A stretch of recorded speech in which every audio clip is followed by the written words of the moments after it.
બોલ સદગુરુ મહારાજની, સદગુરુ મંગલ સાહેબની, પૂજ્ય મોંઘી માતની. આજે તારીખ 12/10/2025 જે અમારા પૂજ્ય માતુશ્રી મોંઘીમાં જેમનો પાર્થિવ દેહ પંચ મહાભૂતની અંદર જે સમાઈ ગયો છે, જે અનંત એક સ્વરૂપ હતું એ મટી અને આજે અનંતવાસી બન્યા છે.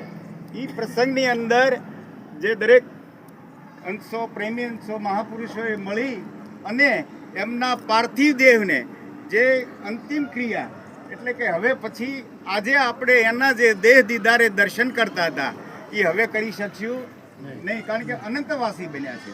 એટલે આ મહાપુરુષ જે રહ્યા એની હું આજે આંખે દેખી વાત કરું કે આજે આપણી બધાની પરિસ્થિતિ બહુ સારી જ છે, પણ મને જ્યારથી ખબર છે 1978થી એવી વિકટ પરિસ્થિતિની અંદરથી મોંઘી માતે પસાર થઈ અને એમણે આવનાર સંતો ભક્તો અને મહાપુરુષોની જે તનથી મનથી અને ધનથી જે સેવા કરી છે એ એમણે એમના ગુરુ મહારાજ પાસેથી જે મન વચન અને કર્મથી જે વર્યા હતા એનો એને પુરવાર આખી જિંદગી કરી દીધો છે કે વિકટ પરિસ્થિતિની અંદર કોઈ પણ મહેમાન એમને આંગણે આવતા, આ અમારી આંખે દેખી વાત છે, ઘરમાં હોય કે ન હોય પણ એમને ક્યારેય કોઈને ખબર પડવા દીધી નથી.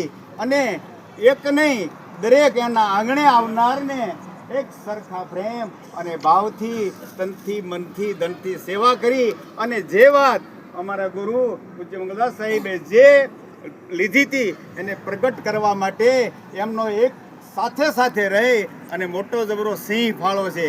એમાં અમે જરાય ઓછું કરી શકીએ એમ નથી, કારણ કે એકલા પુરુષથી આ જગતમાં કાંઈ કામ થતું નથી.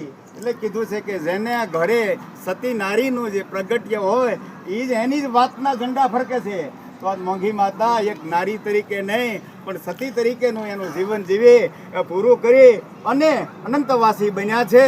તો એવા પૂજ્ય મોંઘી માતાના ચરણમાં અમારા દરેકના કોટિક કોટિક વંદન છે. અને આવી હસ્તીઓ જગતમાં પ્રગટે અને અનંત જીવોને જાગૃત કરાવે અને આ જગતની અંદર જે એકદમ અજ્ઞાનરૂપી જે અંધકાર છે એનો નાશ કરાવે. તો તે બદલ આપણે બધાએ એમને એકવાર નહીં અનંતવાર કોટિક વંદન કરીએ છીએ. બોલો મોંઘી માતની જય.